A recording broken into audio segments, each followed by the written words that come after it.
This is Estin for The Way I See It, and today I'm going to talk to you guys about Chester, who is my seeing eye dog. Chester is from Morristown, New Jersey, from a place called the Seeing Eye. I've had Chester since about fall of 2010, and he has been my constant companion for the last 4 years. Chester is a black lab golden retriever mix, and he basically helps me get around. When this harness is on him, it tells him that it's time to go to work. When his harness is off of him, it means that he can go and play and do whatever he wants, basically. Chester had a lot of training to be able to do what he does for me. So I'm going to start with, he was born on the East Coast, and then he was sent to a puppy raiser family.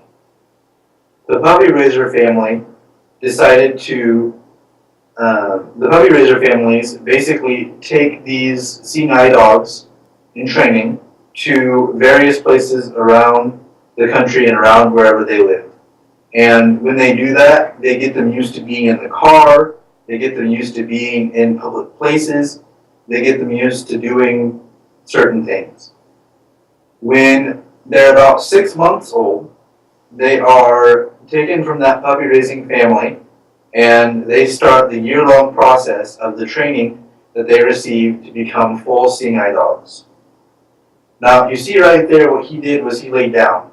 He thought we might be going somewhere, so he got up and he was sitting up, and that means that he's ready to go. But he gave up, and he's now just laying down. So he'll lay down for like that until I tell him to sit up. And what happens is that Chester is now at the process where he starts to get the feel of how the harness feels on him. The vets make sure he's okay with vaccines. They make sure that everything is going well with the dog.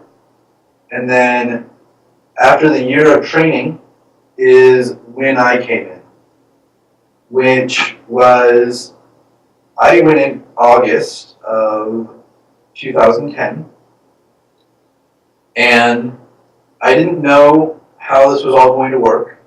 I decided that I should get a guide dog for college so that I could get help with walking around the campus and making sure that I was working with good orientation mobility skills. So Chester really helped with that, and he has been a constant companion for me for the last while.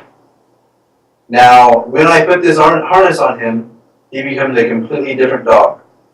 On camera, you'll see him mostly off of harness, but if I'm working with him, he is on harness. The biggest 2 rules that I have with Chester is that you cannot pet him when the harness is on, and you cannot talk to him when the harness is on. Because if you do, that could be a distraction for him. He's going to want to pay attention to you and maybe not pay attention to the road, and that could be dangerous for me. So, guide dogs can go anywhere that people can go in the public places. So, I can take Chester to restaurants, I can take Chester to school, I take Chester to work, I take Chester pretty much everywhere. There are some places that I have Chester not go. Usually those are things like concerts, because concerts are very loud. They have music that's very loud. I went to a circus one time and I didn't bring Chester on the advice of the school that I went to, the Seeing Eye, because they said that it might distract the animals at the circus, and it would be a big distraction for him. So I didn't take him there. Sometimes if I don't know how, if I have a small place or something like that, I won't take him. But generally, he goes everywhere with me. And in a future podcast, I'll go over another thing that people use all the time for orientation, mobility, or for getting around, and that is a cane. And I'll go over all of the aspects of the cane, how that works, and how people who are blind or visually impaired use that.